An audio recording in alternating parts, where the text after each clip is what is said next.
Alrighty, so hopefully you should now start to be developing a bit of a basic idea around the concept of inducement, that essentially we need to look for where liquidity has been generated, ideally right in front of a POI, to increase the probability that there's going to be large institutional involvement, big money is going to step in there to use that liquidity, in turn increasing the probability of that POI playing out. So again, what do we look at? Market structure. Okay, cool. That's a strong low because it broke a high. Then what do we do? Then we add in our demand zone that's strong because it broke the high. Okay, what's the next filter we can look for? Did it sweep liquidity?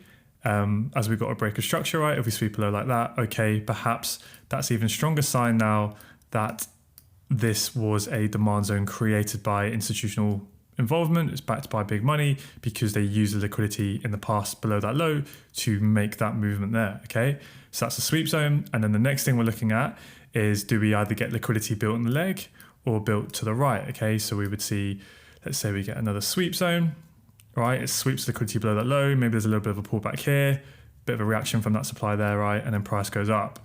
So now if you're looking at this POI, you've got some available strong liquidity there.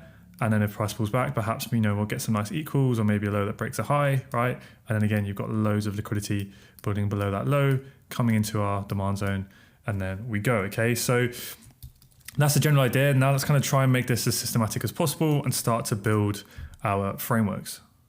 Okay, so when you first look at this, it looks like there's a lot going on, right? It's a bit like, oh, where do you even start? It seems a bit like info overload, okay? So I will put a copy of this diagram and obviously one without the chart examples as well, just so you can have one that's a little bit more minimal if that helps you. But as always, we're going to take our time. We'll go through this. I'll explain it piece by piece. And if you follow along with me, try not to jump ahead. I promise you by the end, it will all seem a lot clearer. And there's not as much going on as you might initially think, okay? So kind of just did a little quick intro on inducement and what we look for. And now let's kind of make it a bit more formal, right? Really how I see it is there's generally only ever 4 scenarios that are going to build or we're going to look for when we're thinking about inducement, okay? And if we start from left to right, it will make a bit more sense. So the first scenario could be where there's just absolutely no inducement. So there's nothing built to the left with available liquidity behind it and nothing built to the right with available liquidity behind it, okay? So again, whenever I have draw a box like that, that's when I'm showing there is no strong liquidity there, right? There's no structural lower high there for liquidity to be, and likewise nothing was built on the pullback. So this will be where you get a straight push, okay? And you'll often see this as well when price is really impulsive sometimes from news announcements. Sometimes you can just get like almost a vertical push in the market and there's no liquidity built. So you're looking at this POI, right? And yes, it broke structure, okay? But if you see no inducement in the leg to the left, okay? That is where you need to be a bit cautious, okay? Now, what I should have prefaced this all with, and I kind of wanted to apologize in advance, is I have introduced using some acronyms with these 4 scenarios, okay? So the reason why I'm apologizing is because this space is already full of enough ridiculous acronyms, but you know what? I think it actually helps to retain the information when you can kind of have almost these little names rather than saying all these long words every time. It makes it easier to teach. Hopefully it makes it easier for you guys to learn and retain the information. And also from a more practical standpoint, when you're doing markups every single day and drawing these out and doing your journaling and talking about it, if I don't have to type out these long words and you can just do a quick acronym each time, it will hopefully save you a lot of time in the long run. So what we're kind of saying in this instance is if there's no inducement, I've just put NID. I have no idea if I'll ever use that acronym again, but I just thought we'll put it in here and see how we go. Now, if there's nothing in the leg, okay, so this is the higher time frame leg that led to the break of structure. We're calling that leg inducement, right? So lid, there's no lid, right? Again, I know this is ridiculous acronyms, but I think it will help to kind of retain all of this, okay? So we have the break of structure. There is no leg inducement. There's no lid. So if there's no inducement, ideally you want to see inducement built in the pullback, right? Pullback inducement, PBID, right? But none is built. So if you're a big guy and you want to get long and you need liquidity, so you need people selling for you to buy from near where you want to be buying, if there's nothing here, there's no liquidity here, right, at this level, because there's nothing here and there's nothing to the right, there's no available liquidity, then where is the available liquidity? It's going to be below this low, isn't it? So you're more likely to buy down here because there's going to be all that sell side liquidity sitting below that low that you can now buy against, right? There's going to be a ton of orders here, and now you can buy against that to reduce your slippage.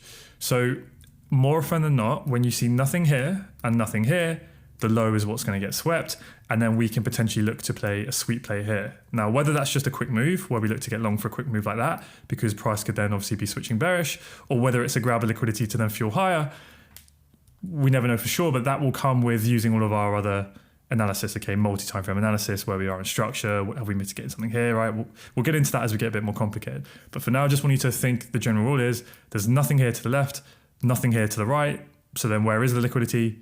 It's going to be down here. So it's most likely that this is what's going to get liquidated, okay? So this whole time, just think about where is the available liquidity for BFIs? And if you can't see it, then you have to think, well, what is being induced? This low is inducing you to get long, to generate the sell side liquidity below it, and then they're going to use that down here, okay? So that's when you got no inducement, and this is an example of it. It's a bearish example, okay? So price comes down, it pulls up, it breaks structure. So you have a supply zone that broke structure, okay? So that could be an institutional zone. But as we can see, just a straight push, right? Nothing in the leg. And that's what I mean by when you get the straight pushes, they almost look like too obvious. They're almost too clean of a zone, right? And now I'm always skeptical when something always looks so clean. And over time, what I noticed was, you would get just stopped out and then it would go. And the reason why is because there's no liquidity for BFIs to use, right? And then the pullback, what do we get? Nothing. Price just pulls back up. There's no structural high there. There's no strong liquidity built just in front of the POI. So nothing here, nothing there. Where's the available liquidity?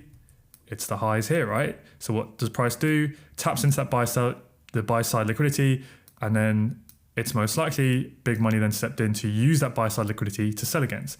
And then we continued to move, right? So if you see that, you think your POI has failed, perhaps then if you get the sweep and then you get your other confirmations, which we'll talk about, then you can look to get involved again, right? And potentially look for the continuation of the move, or just look for a quick play, right? Because it could just pull back into here and we could be continuing higher, okay? But we'll get onto that in a minute. The main point I just want you to get is no inducement here, no inducement here. It's likely the low is going to be used, okay? Not always, okay? And I will caveat that. Like if this is a big, strong swing low and we've come into the very, very extreme, there might not be any inducement here and there might not be any inducement here, but if structure is going to stay bullish, then this is the place that it has to do it. So you may want to decide, depending on the specific scenario, that actually it's still worth the risk. I'm still happy to try and look to get long in here, okay? Okay, cool. So no inducement, no inducement. Here is when we just have inducement to the left, all right? Leg inducement, lid, ridiculous name, I know, but it's there. Okay, so this is where you have inducement here. So when price is coming back down, it can use the liquidity, the available strong liquidity to the left, below that low. If you're a big guy buying in, there's going to be sell side liquidity below that low, and you can buy against that. So if there is inducement to the left, that increases the probability of this POI holding. Okay, so like I said here, P bid may not be required, pullback inducement, right? Nothing was built here. So even though we just get a straight pullback, there's no liquidity built to the right, there's some available liquidity to the left, right near the POI. So as price comes in and liquidates it, that may be enough sell side liquidity for the big money to buy against to fuel the next movement to the upside, okay? So here's an example, again, just flip it upside down in your mind, bearish example. Okay, so we get a nice sweep zone there where it sweeps a strong high, which is obviously lovely. Then we get a continuation, right? There's a pullback, we get a continuation of the move, right? So there's your break of structure, there's your high, there's your low. Okay, so we have the extreme supply zone that led to the break of structure. It's a little bit, I know it's a little bit zoomed out. Let me see if I can zoom in a bit. Okay, that didn't work, but you can see here, there's a POI here as well. Okay, the decisional that led to the break of structure, but hopefully if you can see, it's a straight push here. Okay, so we get the pullback, and then it's just one straight push. There's nothing in the leg there, okay? But above it, what does that become? That POI becomes this. It becomes the inducement, right? It induces sellers into the market. So it induces people to want to get involved in that supply zone. Where do they have their stop loss? Just above the high of that supply zone there, jumping around a bit, okay? So that generates sell side liquidity, buy side liquidity. Your stop loss is a buy order, okay? If you're short, you get stopped out, and then the big guys selling into your stop loss, your buy order, right, is what they can then sell into. Okay, so that supply zone here has induced sellers into the market to produce buy side liquidity, or more accurately, has just induced. Trying to get rid of the orange line, has induced essentially that high there has generated buy side liquidity above the high. Okay, cool. So that then becomes a high probability POI because it has inducement in front. Okay, so again, to visualize that would be sometimes what you'll see, right? You'll have multiple POIs when you've probably seen this now when you're looking at the market. Price has moved to the upside. We've broken structure and we're coming down, and there might be 2, 3, 4, even 5, 6 POIs to choose from. And now this is another concept that can help us, obviously with premium discount, stacking in other zones, right, etc., etc. But now if you can see that there is no inducement in this leg here to the left, right, and there's no inducement when price is pulling back, what you want to be saying to yourself is, okay, I might want to get long from this zone. It's pro trend on this time frame. Maybe it's in the discount, right? If you put on your premium and discount like this, okay, it's in the discount. So all you're going to say to yourself is there's no inducement, so I need to see inducement built to the right, okay? And if there isn't, then perhaps you can save yourself a loss because no liquidity has been built. So where is the available liquidity for BFIs? What is being induced? This low is being induced. That's where the available sell side liquidity is below, okay? So the exact opposite of what happened here. No inducement for this POI, so that was being induced to generate sell side liquidity for this POI, okay?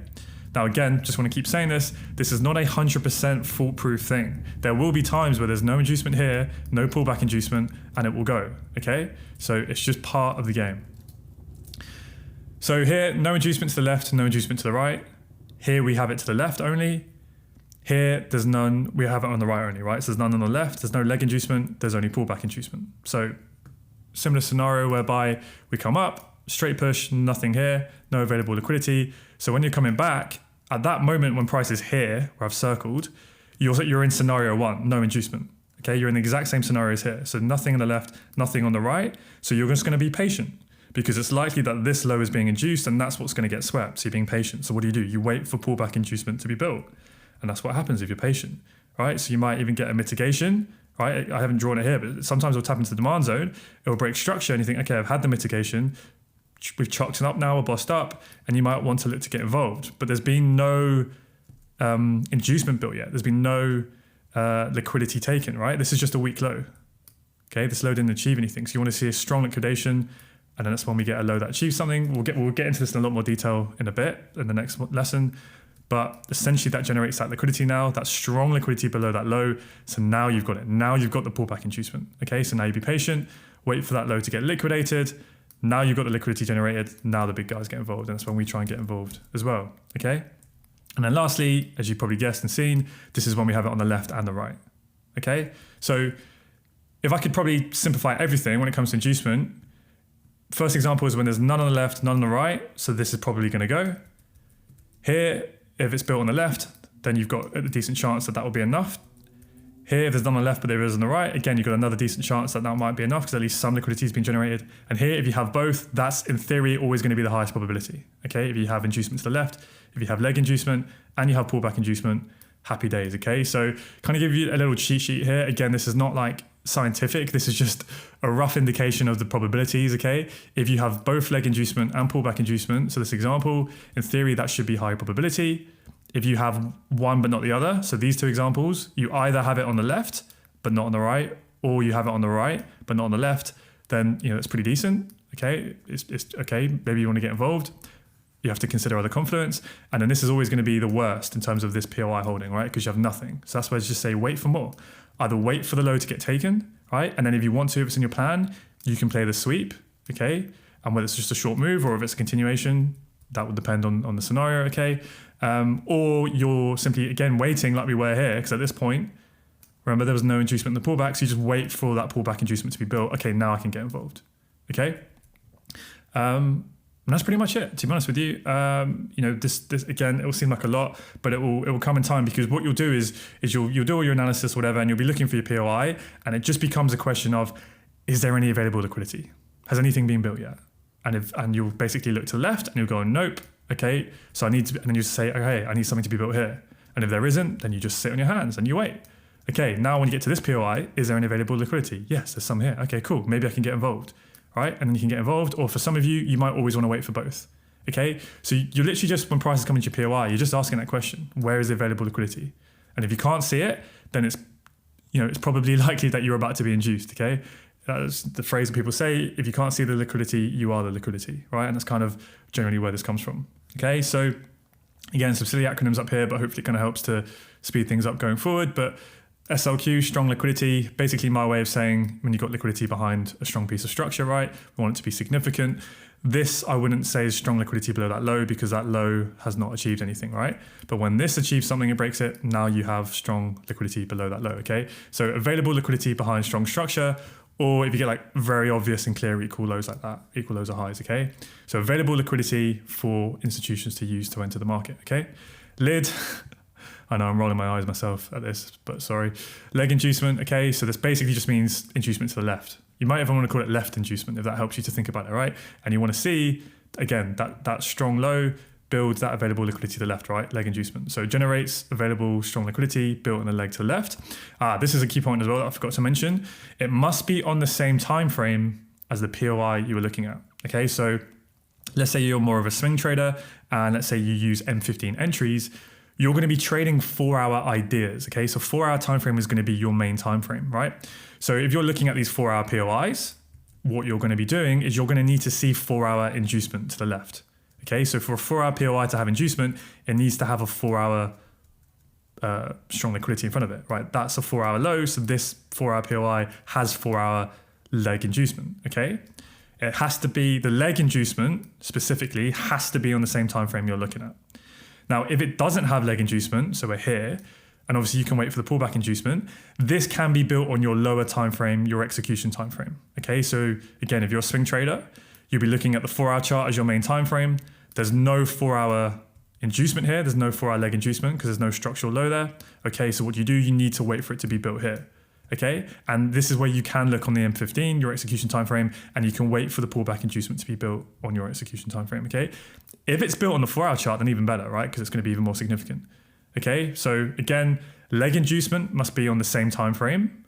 Pullback inducement can be built on your lower time frame execution when it comes into your higher time frame POI. Okay, so pullback inducement, basically inducement on the right, that generates strong liquidity built in the pullback on the right, and it can be on your execution time frame. Okay, so again, if you're an M15 trader, you're going to be looking at 4-hour POIs with M15 execution. So you need 4-hour to the left, and the pullback can be on the M15. Okay, if you're a day trader, you're most likely going to be looking at M15 ideas, right?